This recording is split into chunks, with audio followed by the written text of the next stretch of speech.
He is with the Forest History Association. Forest History Association of Wisconsin. John, let's talk about, before we get to your second project, let's talk about why you think it's important for people at home to learn about forest history.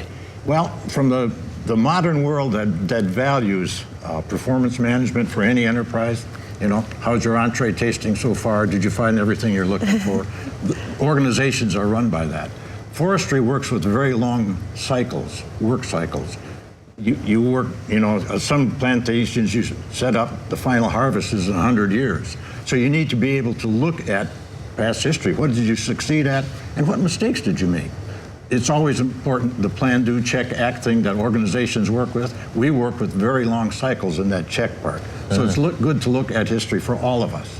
And it's not, public land forestry isn't something you do for the people, you do it with them. So we need to be all educated to make good decisions. Very cool. And John, let's talk a little bit about the second project that you guys are currently working on. Okay, a second project we're working on deals with a collection of individuals at UW-Stevens Point that are ensconced in the Wisconsin Forestry Hall of Fame. They're the leaders in Wisconsin that made us a leader in forestry and sustainable forestry.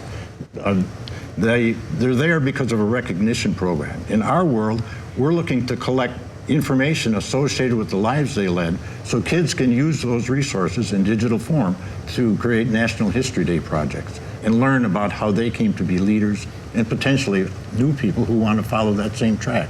So you got a couple books out for us. This is also related to your association, right? It is. What I've got in front of us here relates to things that are at our website. You can do a web search for the Forest History Association of Wisconsin. Forest History Association of Wisconsin. Lots of words in there. You'll find us. And there's a publication there for this book in particular that is digitized, and it talks to the fact that Wisconsin's forestry program started in 1904 and was chugging along to become operationalized 1911, funding from the feds.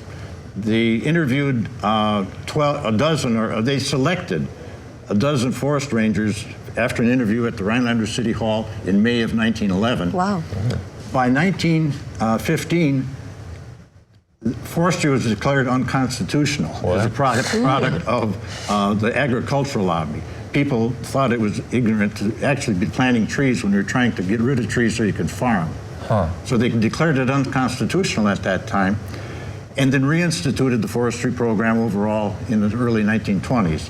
The irony is the current state forestry headquarters is at the last creamery that was built in Wisconsin, over on Sutcliffe Avenue. Little irony there. Yeah, that's interesting. But these things are available online. And you mentioned this one right here, the This small one institute. is the story of that guy who started the program and then quit when they declared it unconstitutional. The guy that followed him wrote a book on that story, and it's at our website. Very you cool. can go there and read it. So check the Forest History Association of Wisconsin. Please. Okay, well, thank you, John, so much.